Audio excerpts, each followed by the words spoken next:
Talk nerdy to me. Talk nerdy to me.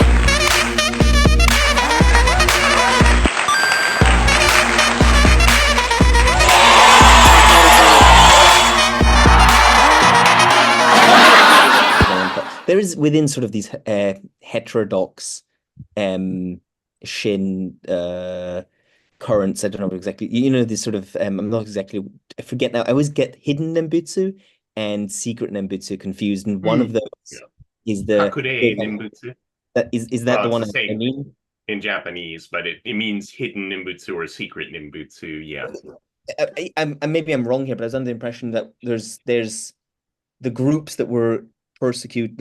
They were like Orthodox Shin groups that were persecuted in a particular part of Japan, so they had to Right. practice in secret, In and secret, yes. that's distinct from the secret heterodox groups that practice sort of Um, secret. technically, they're the same thing. The Kakure Nimbutsu groups kind of I think because they were basically, operating in secret, like the Kakure, Kirishitan, right?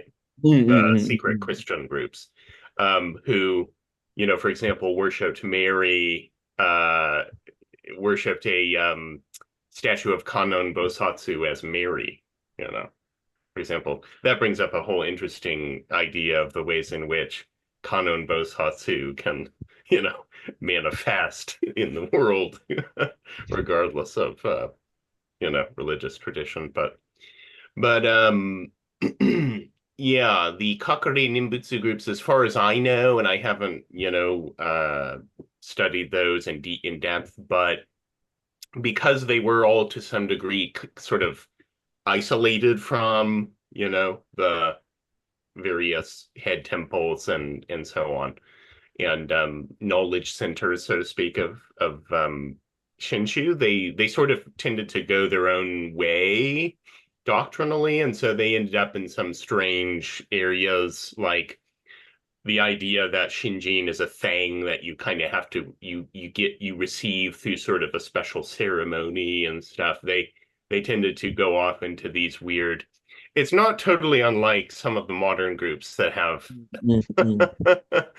um, gone off from the Hongwanji in recent years. They end up with really, really weird ideas. It's like you can look at it and you say, "Oh, that sort of resembles." They talk about Shinron and stuff, but it's like something totally different.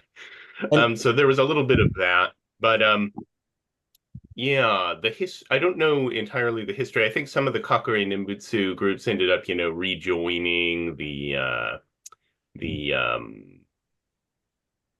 various schools after that ban was lifted in the Meiji period.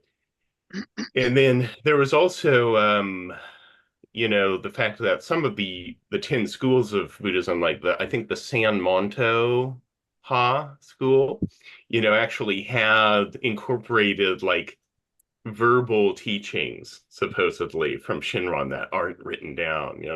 So there's all kinds of really interesting stuff that even in the quote unquote, orthodox Shinshu schools, there's a lot of, interesting stuff. I think one of the schools actually has Zenron as their um Zenron Shonin is like one of their uh what's it, Chief. Monshu or something. Yeah. I was watching something. It's really interesting. I was watching something just today that touched on that. It's oh, I forget his name. It's really embarrassing because I've met him in person and now I can't remember his name. He's in the BCA.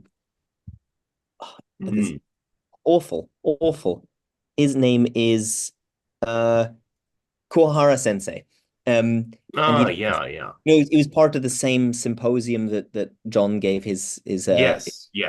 Orthodoxy. I think Orthodoxy was sort of the theme of the Right.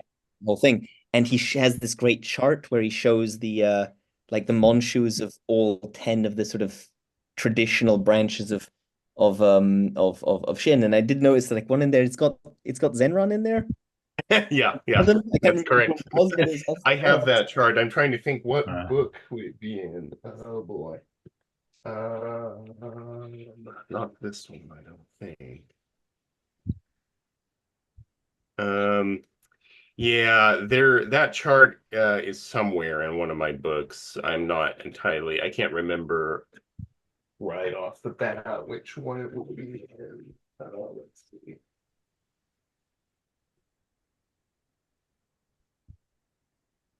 Yeah, I'm not sure. Oh, you know what? It's actually online at the Oh, um the what's it called? Shinshu Kyodan Bingo. Let's see. Okay. Because we could bring it up real quick just so people know what you're talking about. yeah. I mean, I just think it'd be nice to. But I mean, but while you're looking for that, the point. Sorry, was Sure. gone off on a tangent. But the point I was trying to make is that, like, I know one of these groups has this. They use this imagery of, almost sort of Christian imagery of Amida sacrificing himself, and, like, I think it's submerging himself in a lake of blood specifically. But Really? yeah, yeah, it's all. There's this great book about this. I think it's called The Power of Secrecy, and it goes in quite a lot of detail. Mm, About the yeah. beliefs of these different groups. But what the point I was trying to make with it is the very fact of it, that being a heterodox take, sort of Yeah. highlights, re-emphasizes the lack of that in the right teaching, right? And that's what was really striking me, is this sort of this lack of it being a sacrificial thing, that you're benefiting others is entwined with your benefiting self. And it's almost kind of like too good to be true sort of thing, that there's no Yeah. right. I mean, I don't know how well I'm communicating that, but that's Well, and I think it's interesting because like that, what you're describing might be like some sort of extreme, sort of maybe a little extreme, but it might be on the idea that, or it might have developed from the idea that, Amida Buddha, goes even to hell, or the hells, and in order to rescue beings there. And I know there's a lot in Japan, there's like, Jizo Bosatsu is the, specifically the bodhisattva who, people pray to save their loved ones who have died, because he's is basically like the expert on the hells amongst the bodhisattvas. Like he specifically has vowed to, go to hell to save people. Basically, he's like, um the really hardcore bodhisattva, as you could say. Um, but so it may have, developed from that. But so did he kind yeah, of become Siddhagarbha? Is that kind of did it kind of in that sect? Garba, yeah, He kind is of I so think the he kind of Sanskrit assumed of the Jizo. Siddhagarbha kind of role. Right. Is Isn't that that right? the Yeah. Sanskrit name for Jizo? I think. Maybe. I'm looking it up. Yeah. Let's check that. Oh, So I sorry, did I find misunderstood. I that thought that they Please. were saying that Amida or had kind of oh, I see what you're became. saying. Sorry, Yes. I So got they may have confused. there I may thought have we been were some talking about other. Yeah, yeah, sorry. yeah. Yeah, that is the No, I same. see what you're Yeah, saying. yeah, yeah. Yes. That is the same. So they might Yeah, have yeah. yeah, they might have conflated those two, which in all kinds of things. But there's interesting stuff. Like there's a in the Kibe Ha school, there's this tradition that Shinron Bin Zaiten, not Bin Zaiten, Bishu Monten, one of the heavenly kings, appeared to Shinron and told him to build this temple or something like that. And so that head temple of the Kibeha sect, actually has like this big Bishu Monten image with so there's all kinds of, interesting legends and stuff about Shinron. I mean, he was extremely popular, obviously. So, but look, this is I probably kind of what love you that. were looking at. Yeah. Yeah. So this is Shinron, and this is the 10 schools of Jodo Shinshu. And this here is Zenron, Shinron's son, who was disowned. And this is Kakushini, his daughter, who started the Hongwanji mausoleum, basically it was. And then this is her son, and then this is Kakunyo Shonin, and then Zonkaku is right here. But Nyoshin Shonin, I think Kakunyo's uncle, who was Zenron's son, this is where a lot of Tanisho, the content in Tanisho comes from, is Nyoshin Shonin's oral remembrances of Shinron's teaching. Because if you look at Kakunyo's writings, a lot of it is the same as Tanisho. So that's kind of interesting. But technically, I guess no sect has Zenron as an actual... but although I want to say, I'd have to dig up my Jodo Shinshu dictionary, because I kind of want to say that Zenron is maybe in the lineage, actually, of one of these down here, but I'm not really sure. But yeah, as you can see, you know, Shinbutsu Shonin, one of Shinron's direct disciples in Kanto area, Eastern Japan. This whole grouping of, you know, 6 schools of Jodo Shinshu is actually has nothing to do with Rinyo, for example. You know, so some of the ways they discuss stuff is quite different from, you know, the Hongwanji schools. Although in recent years, all of these schools have been heavily influenced by Hongwanji simply because Hongwanji became the dominant, you know, school. But, you know, Bukoji-ha at one point was the largest Jodo Shinshu school before Rinyo restored the Hongwanji. Is Bukoji the one that traditionally has a female head?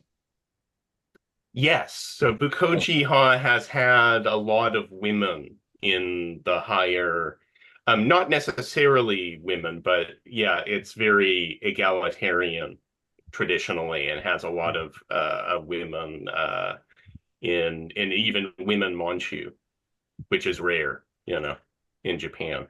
Yeah, that's true. So this is not the diagram I saw. Yeah, probably not. I just pulled it up, and it's got. Oh, okay. I mean, Let me stop sharing. Yeah, do you want to share it? Yeah, share. Yeah. If I can, share. This is the one we want. Yeah. Obviously, the animal realm has joined us. Oh, here we go. Yes, this is the one that shows the Monshu. Yeah. Yes. Yeah, and Zenron. See, he was the second Monshu of Izumoji-ha. That's right. See, I seem to remember that. Yeah. And also, because you see this little downward triangle means it's like a same sign. Yes. So he was also the second Monshu of Yamamoto-ha. Neither of them I've ever heard of, and that is the only thing I know about them. But I just really... Some of these smaller schools are have 2 or 3 temples, literally. Right. And one of them, their Honzon, their head temple is about the size of a regular temple or a mid-sized temple in Japan. Yeah, the numbers, these might actually be arranged in order of size. Hongwanji is the biggest, followed by Otani, Higashi Hongwanji, and then Takata-ha. But below Takata-ha, because Takata-ha is fairly small, the rest have not a lot of temples at all, really. Right. And Takata-ha, I mean, sorry, really gone very far off track now. It's fine. No, we'll just go with it. Just go with it, because we'll, I can edit it and we'll do it'll be a different topic. 'Cause History of this is Shinshu. history, yes, yeah, exactly. That would be a really Just go interesting with it. Just go with it. We do that on Choco Brothers.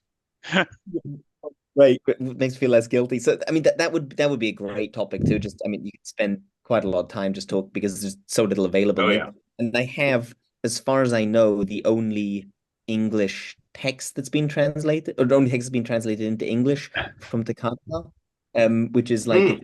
sort of, I think actually mentioned it to you once when we were speaking before. It's like they have this hidden Amida triad, with Oh yeah. Yes, they um, do. The yeah, which is Zenkoji triad. Yeah. They only display it every now and then. That was given to Shinron because the historical consent study has kind of, I think, shown that Shinron was active in the Kanto region in eastern Japan. He essentially received the blessing of the Zenkoji temple, which Mm, was a huge temple focused on Amida, and specifically that triad, the Amida triad. It's sometimes called the Iko zone. So three honored ones in one light, because if you notice the halo, it's mm, not three separate halos like in the Chinese traditions.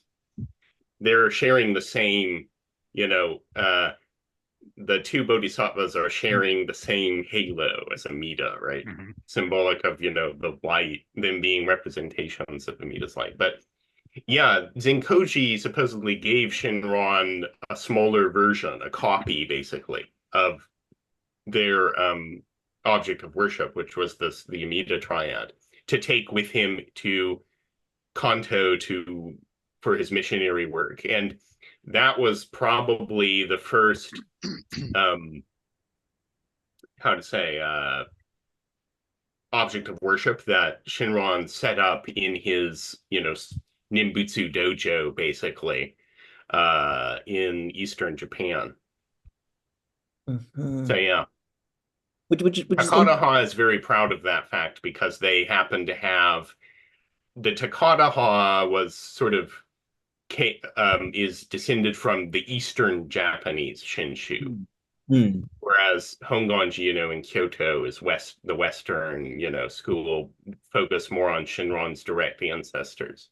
So the Takata is very proud of the fact that they have that triad. So do you know if there's any sort of major doctrinal differences from the Honganjis in these, or any of these sort of smaller? My, my study of Takata, because at one point I was kind of really interested.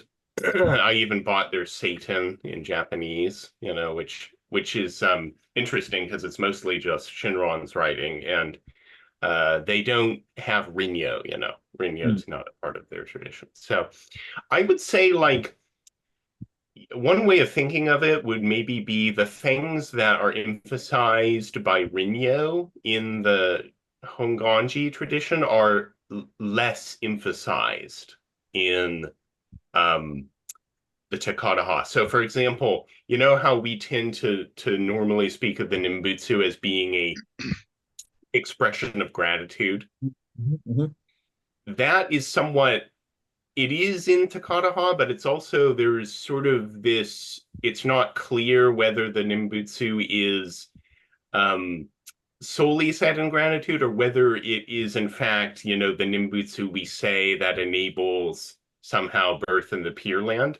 So I would Mm. say the question of Shinjin, Shingyo, Shin and practice, faith and Mhm. practice, is that typically tends to be the issue where different schools of Shinshu kind of Mm. have different perspectives. You know what I mean? And if you read Shinron, sometimes you can see why, because there's different, there's some somewhat different things that are said. But yeah, I think there's just subtle differences in the way that the teaching is understood and conveyed in that sense. I think Takata tends to emphasize practice more as much as maybe faith. And sometimes they've been criticized for that and called what do they call them? Chinsei, Jodoshu, Chinsei Ha, masquerading as Tendai. Was one of the ways they were criticized, I guess, in the past by other Shinshu sects. Because, Chinsei Ha and Jodoshu is the sect that emphasizes practice. On that note, there's that's tricky, because, well, this could be a good cliffhanger. I think we should continue this. We're at what you just noted about the Nembutsu, overemphasizing Nembutsu and faith. Anyway, we'll talk about maybe another episode. This is actually turned from Shaku Brothers into a liturgical listening episode, I think. So I think this is going to go into, I'll edit it at a certain point, and it'll be parts of the liturgical listening series instead. Please talk nerdy to me. Talk nerdy to me. I got a scout.